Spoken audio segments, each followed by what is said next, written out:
So last Saturday, I had the opportunity to go to our local prison for their Buddhist celebration. And there's a man there that I've known, I think, for 10 or 12 years. And I had the mistake of asking him once when he was getting out, and he's never getting out. And I usually don't ask that question. In fact, I never talk to people about what they've done, so I don't know how. It just kind of came out one day. And after that, we had a really amazing talk, him and I, and this was some years ago. So yesterday, or last Saturday when I was there, we were talking again, and he said to me, "I'm the happiest I've been in my entire life." And he's a person who's actually, his practice has quite inspired me. I don't know, he's not a very talkative man. The first 4 years he came to the Buddhist group, he never said a word. And I started talking to him about that this last time, and it was the most conversation we've ever really had. So I'm going to ask him more about, to write, not, he can't write to me, but just to write about that. I'd like to know what was going on for him in those years. So, and he mentioned, this is the most we've ever really been able to talk. Something is opening up for him around that. But what's really apparent to me is his practice. I want to say it's kind of simple, but I'm not really sure because we don't talk enough. He's not very talkative, and we don't have that kind of time. But it's had a big impact on me. And his practice really is about appreciation. Gratitude and appreciation. And then this last time, which is what he's been working on for years, and this last time he also mentioned contentment. And so it was just so apparent to me what he's been doing, and in the past that it inspired me too. And usually when I realize I'm taking things for granted, I bring him to mind actually, and the changes I've seen in him. So it's quite an impactful thing for me. So I wanted to talk a little bit about appreciation and tie it into what I've been thinking about recently. So in the sutra, the Buddha actually said that appreciation is the very root of all that is wholesome. And it's listed in Geshe Rapton in the wholesome, or in some of the mental factors that are like object ascertaining or something. But what it really brings out in a way is you've figured out the value of something, and you've already kind of done that, and you're really now able to focus on that in a way that helps you to actually hold your mind to that, and also it then allows you to develop like faith and conviction, and it's what kind of helps to propel us.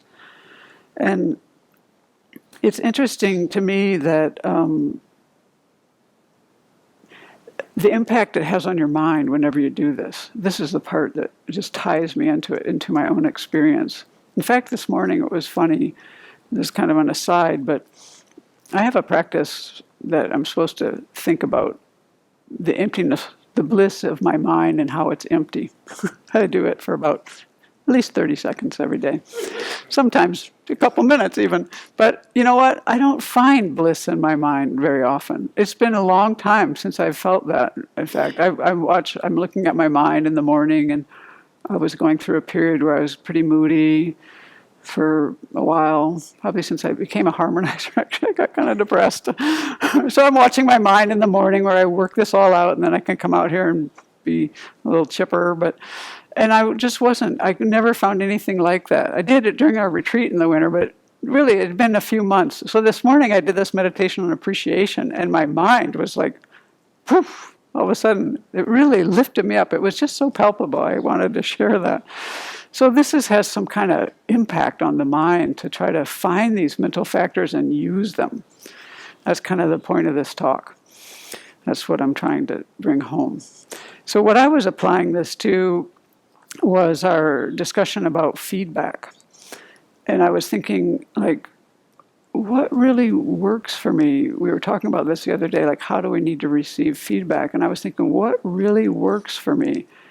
And when I look at my own experience, it really has to do what's coming from my side. it doesn't have much to do with what's happening on the other side. And I thought about that this morning when I had this mind of appreciation that was really strong. And I thought about even people in this room where I've gotten feedback that was very difficult for me at the time, or easy at the time, and everything in between, or other circumstances. And I was just like, wow, the mind that appreciates what's happened here is really potent. It can really make a big difference. And it made me think of this thing I had read years ago in the Lam Rim that it just seemed so far-fetched to me, but now seems more like something to aspire to. So it's in the section about the spiritual mentor. And it says, each time Dulongpa met with Geshe Lasso, Dulongpa would berate him. Berate him, direct. I see it that way, the direct feedback. And Lasso's student said, this master hates us, both teacher and student. To which Geshe Lasso replied, do you think he's berating me? It seems to me I'm being blessed by Haruka each time he does this. I read that years ago and I'm like, really? I don't think so. So what this gets to is the mind of the person receiving feedback, and that's the only part I have any control over, And so for me, it really doesn't work for me to spend a lot of time being concerned with how things are coming at me. What really helps me the most is to think about what am I doing with whatever is happening, no matter what it is. And so what I find in myself is that it's really helped me to have appreciation for the feedback I've gotten from people in the community. And it really helps me to look at why I can't appreciate it. That's where my growth has been. And so for me, what comes to mind most immediately, and I was trying to play with that this morning, like what's the opposite of this feeling? Because when you have one feeling in the mind, you can't have the other, right? If they're contradictories. So I was trying to really bring up what's the opposite of this appreciation that was feeling so strong this morning. Because intellectually, I think it's mostly one of like pride, like a lack of respect for the other person, which boils down to pride within myself.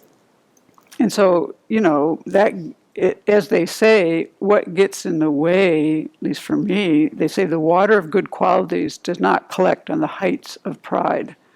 Think about it in some way. I'm not sure. I'm just experimenting. Like, what is the opposite of appreciation? What really blocks it and gets in the way?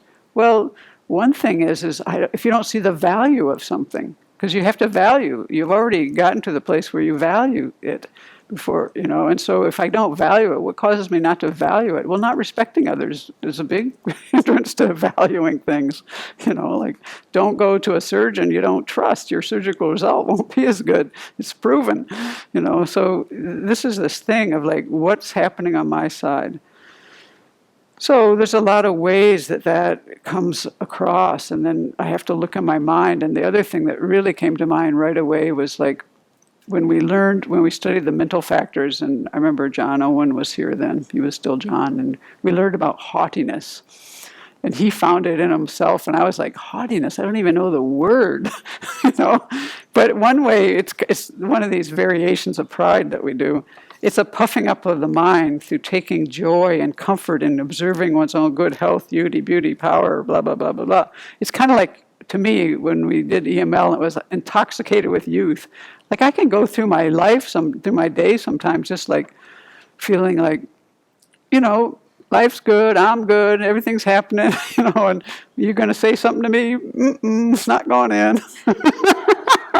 Or I could, that mind could be there. Or maybe you say something to me and like, I don't want to admit to that. I want to conceal. That's like death trap. Or maybe it's like, they have this one, dissimulation. That's another word new to me when we study that.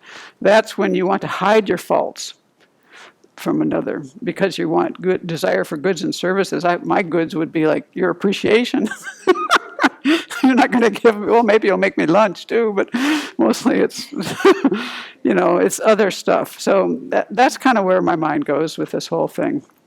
So it's a funny thing to try to tie these two together, but in my mind, they were just so palpable this morning that I wanted to try to do that. To recognize even in psychology, that they're finding all these mental health things that are positive through having gratitude and appreciation. I mean, there's lots of research going into that now. But just, take it to the cushion and see for yourself, like, what is the mind that's receiving this feedback? That's where we can make some movement most directly. Everything else is kind of a little hard to control. So that's my 2 cents. Yeah. I would say that I've seen in myself that a sense of entitlement is what blocks appreciation. Yeah. That doesn't necessarily have to be very big and arrogant, but it can just be this, if you've always had this provided for you, then this is just what I should have as part of being me, without realizing that there's a lot of causes and conditions and the kindness of others that comes in to provide certain resources and comforts in life. So, but if you don't realize that, then the appreciation for it's not there, because it's just what is. Right, which is why haughtiness doesn't work so well either. You're just like, it's all about me. I'm making all this happen. Really?